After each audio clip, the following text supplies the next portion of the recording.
Teknologi seperti ponsel, komputer, dan internet makin cepat, tapi pesawat terbang tidak.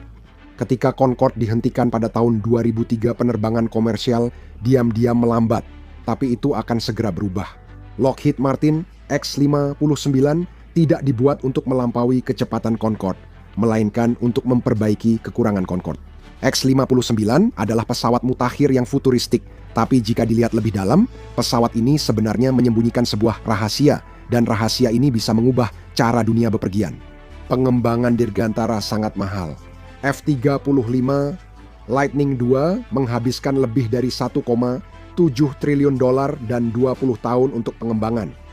NASA tidak punya anggaran atau waktu sebanyak itu. Program X-59 harus diselesaikan dengan dana sekitar 248 juta dolar agar sesuai dengan anggaran tersebut.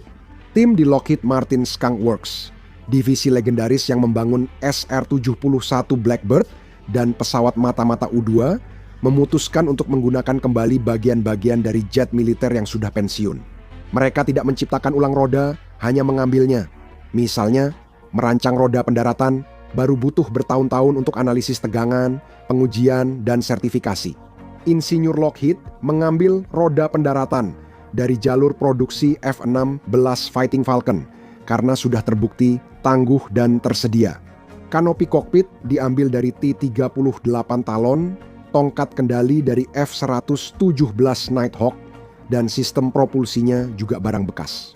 X-59 menggunakan satu mesin turbofan General Electric F414 GE100 varian dari mesin FA-18 Super Hornet andalan Angkatan Laut Amerika Serikat. Namun, meskipun komponennya daur ulang, bentuk pesawat ini mengubah segalanya. Pesawat ini panjangnya 99 kaki dengan hidung, 38 kaki atau lebih dari sepertiga total panjang. Hidung pesawat yang besar dan runcing ini dibuat untuk membelah udara dan mengurangi ledakan sonik. Kita bahas nanti. Agar tetap aerodinamis, tidak bisa dipasang jendela di sana. Kaca depan merusak permukaan, menambah hambatan, dan mengganggu aliran udara. Karena itu, pilot ditempatkan di dalam. Pilot pesawat tempur duduk tinggi di bawah kanopi gelembung untuk visibilitas 360 derajat, sedangkan kokpit pesawat komersial ada di depan. Di X-59, pilot duduk jauh di belakang badan pesawat, terpisah dari hidung dan tertutup. Saat melihat ke depan, yang tampak hanya belakang panel instrumen dan hidung pesawat yang panjang. Tidak ada kaca depan sama sekali. Ini menimbulkan pertanyaan, bagaimana mendaratkan jet eksperimental 22.000 pon dengan kecepatan 292 mil per jam jika tidak bisa melihat landasan? Ini NASA, ingat, solusinya XVS, sistem penglihatan eksternal, evolusi tertinggi terbang dengan instrumen. Pilot melihat monitor 4K di dashboard, bukan hanya tampilan kamera biasa. Kamera di hidung dan perut pesawat merekam dunia luar. Lalu superkomputer menggabungkan rekaman itu menjadi tampilan seperti jendela, namun sebenarnya lebih dari sekadar jendela. Gambar digital memungkinkan komputer menampilkan data penerbangan seperti ketinggian, kecepatan, dan arah langsung di lanskap, bahkan elemen virtual. Kotak berwarna mengelilingi landasan pacu muncul di layar, sehingga pilot tak perlu melihat ke bawah karena data sudah ada di depan mereka. Ini jadi tantangan psikologis baru bagi pilot yang mempercayakan nyawa pada tampilan video. Jika tampilan gelap atau membeku, pilot hanya punya beberapa detik untuk melihat jendela samping atau membatalkan pendaratan. Fakta bahwa NASA bahkan menerbangkan jet supersonik berawak tanpa visibilitas ke depan sama sekali adalah bukti betapa andalnya teknologi penerbangan modern saat ini. Mengapa membangun pesawat tanpa jendela dan hidung sepanjang 38 kaki sejak awal? Saat ini, penerbangan supersonik dilarang di atas daratan. Larangan tersebut bukan karena kecepatan, melainkan gelombang kejut yang dihasilkan. Jangan anggap udara sebagai ruang kosong. Saat berjalan, udara mengalir dan molekulnya punya waktu menyingkir. Jet yang melaju lebih cepat dari suara berperilaku berbeda, mulai menyusul dan menekan udara di depannya sebelum udara itu menyingkir. Ketika pesawat mendekati Mach 1 atau 767 mil per jam udara, tak bisa menyingkir cukup cepat. Udara menumpuk di hidung dan sayap, membentuk gelombang kejut bertekanan tinggi. Saat jet menembusnya, terbentuk 2 gelombang kejut di hidung dan ekor. Jet umumnya pendek dan kompak, sehingga gelombang kejutnya menyatu dan menghantam permukaan sebagai satu denyutan energi kuat. Disebut gelombang N oleh ilmuwan. Tekanan melonjak, turun di bawah normal, lalu melonjak kembali, menciptakan bentuk seperti huruf N. Namun bagi telinga manusia, suara itu terdengar dalam 2 ledakan tajam, satu langsung setelah yang lain. Ini bukan hanya suara bising, tapi gelombang kejut berenergi tinggi. Dentuman Concorde dapat melengkungkan kaca pencakar langit, menjatuhkan piring, dan membunyikan alarm mobil di lingkungan sekitar. Itu bukan hanya penerbangan, tapi serangan fisik ke segala sesuatu di bawahnya. Kita tahu betapa merusaknya hal itu. Sebelum penerbangan supersonik dilarang di daratan, pemerintah Las Salas mengujinya pada warganya sendiri. Pada 1964, Federal Aviation Administration bertanya, apakah orang Amerika bisa terbiasa dengan ledakan sonik? Mereka memperkirakan, jika perjalanan supersonik jadi masa depan, orang akan beradaptasi seperti saat terbiasa dengan kebisingan kereta atau jalan raya. Untuk membuktikan ini, mereka meluncurkan Operasi Bongo 2 dan memilih Oklahoma City sebagai subjek uji coba. Selama 6 bulan, Angkatan Udara menerbangkan jet F-100 4 Starfighter di atas kota dengan kecepatan supersonik 8 kali sehari setiap hari pada waktu yang ditentukan. Tujuannya mensimulasikan masa depan di mana pesawat penumpang supersonik terus melintasi negara yang berujung pada kekacauan. Dentuman itu mengganggu, mengguncang sekolah, membangunkan bayi, dan meretakkan plester ribuan rumah. FAA menerima lebih dari 15.000 keluhan kebisingan, dan ini bukan sekadar keluhan. Lebih dari 4.600 klaim diajukan untuk jendela pecah dan kerusakan struktural. Petani melaporkan ayam mereka ketakutan dan berhenti bertelur. Pekerja konstruksi menyebut ledakan mendadak sangat berbahaya di lokasi kerja. Dampak mental pada penduduk terlihat jelas, seperti kecemasan, sulit tidur, dan ketegangan menanti ledakan berikutnya. Eksperimen membuktikan gelombang N tidak berfungsi di wilayah berpenduduk. Kegagalan itu memicu aturan 1973 yang melarang penerbangan supersonik di atas Amerika Serikat, sehingga model bisnis Concorde pun hilang. Concorde bisa melaju Mach 2,04, tapi saat melintasi garis pantai Eropa dan Amerika Serikat harus terbang di bawah kecepatan suara, sehingga sisi ekonominya terpukul. Mesin supersonik dirancang untuk terbang cepat. Jika digunakan untuk terbang lambat, mereka menghabiskan bahan bakar dalam jumlah besar hanya untuk mempertahankan kecepatan normal agar bisa berfungsi. Maskapai membebankan tarif hingga $12.000 untuk perjalanan pulang pergi.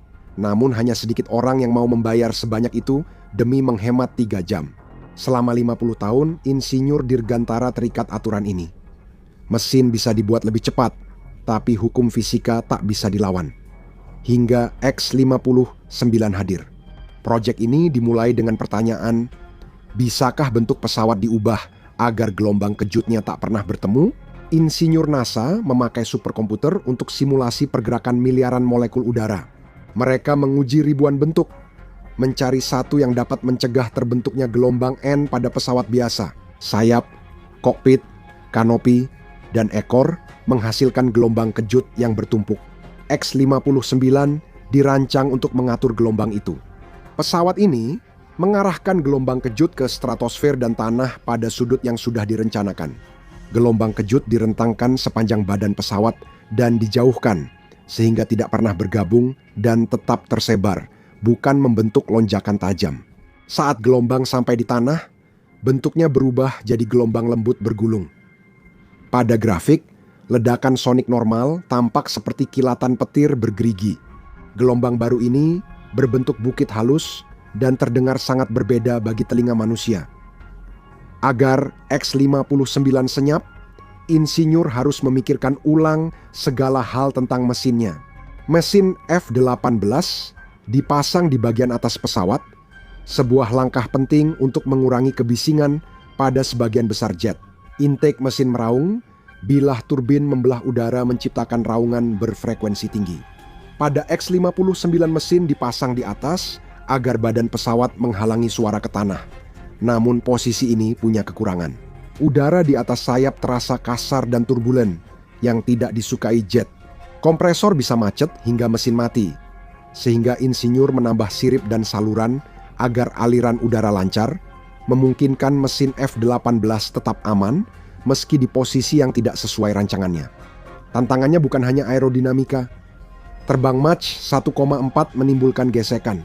X-59 melaju pada ketinggian 55.000 kaki di mana suhu udara sekitar minus 70 derajat Fahrenheit. Permukaan pesawat memanas karena molekul udara yang menabrak hidung dan tepi sayap mendorong suhu melewati 70 derajat Fahrenheit. Perbedaan suhu membuat logam memuai. Pada pesawat biasa, hal ini bukan masalah. Pada X-59, bentuk pesawat yang presisi sangat penting untuk mengendalikan ledakan sonik dan menentukan keberhasilan proyek. Sedikit perubahan pada hidung pesawat bisa mengubah dentuman jadi ledakan sonik. Insinyur harus memastikan struktur X-59 tetap mempertahankan bentuknya saat mengembang di udara. Mereka memakai komposit canggih dan paduan aluminium yang kuat untuk perbedaan suhu, bahkan mengubah sistem bahan bakar jadi pendingin. Bahan bakar jet melewati penukar panas di sayap, menyerap panas sebelum ke mesin. Bahan bakar mendinginkan dan mencegah pesawat melengkung sebelum dibakar untuk dorongan. X-59 bukan sekadar pesawat, tapi solusi masalah 50 tahun. Proyek ini bernama Misi Quest, teknologi supersonik senyap. X-59 telah diuji terbang di Gurun Tinggi California. Namun, apa misi utamanya? Pesawat ini akan dibawa keluar dari gurun dan masuk ke dalam sejarah. Pengujian komunitas NASA akan melakukan hal baru, sengaja menerbangkan jet supersonik di atas kota-kota Amerika. Beberapa komunitas di berbagai wilayah dan cuaca di Amerika Serikat akan dipilih. NASA harus mengamati dentuman di kelembapan Florida, panas kering Arizona, dan udara dingin dan padat Midwest. Disinilah masyarakat berperan. Penduduk di jalur penerbangan akan mendaftar studi ini dan menjadi sensornya sendiri, tanpa alat khusus. NASA juga sudah membuat aplikasi smartphone terkait. X-59 akan melaju lebih dari Mach 1,4, sementara orang-orang di darat tetap beraktivitas seperti biasa. Setelah pesawat lewat, aplikasi akan menanyakan apakah mereka mendengar suara dan memintanya menilai. Pengalaman manusia jadi standar utama. Mesin hanya mengukur suara, manusia yang menilai apakah suara mengganggu atau masih bisa diterima. Tujuan NASA sederhana, membuktikan dentuman itu cukup lembut agar diterima. Jika datanya baik, NASA akan melaporkannya ke FAA dan Organisasi Penerbangan Sipil Internasional. Mereka berargumen, batas kecepatan usang sebaiknya diganti batas kebisingan. Industri mengamati, jika aturan berubah, pasar akan berkembang. Kandidat terdepan boom supersonik. Mereka membangun Overture, pesawat komersial berkecepatan Mach 1,7 yang telah dipesan oleh United American dan Japan Airlines. Pabrik mereka di Greensboro, North Carolina bersiap membangun jet-jet ini. Namun model bisnis boom masih terhambat. Tanpa terobosan regulasi dari X-59 Overture, hanya bisa terbang supersonik di atas lautan. Jet ini dapat menempuh New York-London dalam 3,5 jam, namun harus melambat ke subsonik untuk rute Seattle-Miami atau Tokyo-Paris. Jika X-59 sukses, peta boom terbuka dan rute darat bisa diakses. Penerbangan Los Angeles-New York hanya 2,5 jam dari sebelumnya 5 jam, penghalang penerbangan supersonik di daratan hilang. Namun, tantangan besar muncul, kecepatan berbiaya tinggi, dan pada 2026, biayanya adalah karbon. Mesin supersonik mengonsumsi bahan bakar jauh lebih banyak per penumpang dibanding pesawat paling efisien di tengah upaya dunia menuju emisi nol bersih. Jet boros, bahan bakar, mahal dan buruk untuk citra. Karena itu, masa depan penerbangan supersonik sangat bergantung pada bahan bakar penerbangan berkelanjutan, SAF. Biofuel ini dibuat dari minyak goreng, limbah pertanian, atau karbon udara. Cara kerjanya mirip bahan bakar jet biasa, namun bisa mengurangi emisi karbon hingga 80% sepanjang siklus hidupnya. Mesin X-59 kompatibel dengan SAF. Boom Supersonic merancang Overture agar bisa menggunakan 100% SAF sejak awal. Argumennya sederhana. Jet-jet ini memang membakar lebih banyak bahan bakar, tapi bahan bakarnya bersih. Namun, ada ancaman lain di atas X-59 saat pesawat penumpang masa depan terbang di 60.000 kaki melampaui lalu lintas udara biasa. Di sini, udaranya tipis dan rapuh. Emisi nitrogen oksida dan uap air di ketinggian ini bisa merusak ozon. Armada jet supersonik dapat memperburuk dampak penerbangan pada lapisan ozon. Insinyur mengembangkan mesin lean burn untuk menekan nitrogen oksida, namun tantangannya besar. X-59 menguji kebisingan sekaligus atmosfer. Sensor darat dan udara akan bersama-sama melacak dampak gas buang pada udara. NASA fokus pada bisnis. Pentagon memiliki agenda yang sangat berbeda. Teknologi siluman pada F-22 dan F-35 berfokus pada menghindari radar, namun siluman visual dan suara juga penting. Jet supersonik tanpa ledakan suara merupakan perubahan besar dalam taktik. Saat ini, jet tempur harus memilih kecepatan atau siluman saat melintasi negara untuk mencegat ancaman. Jet supersonik menimbulkan ledakan suara yang terdengar hingga 50 mil. Teknologi ledakan suara rendah memungkinkan siluman akustik.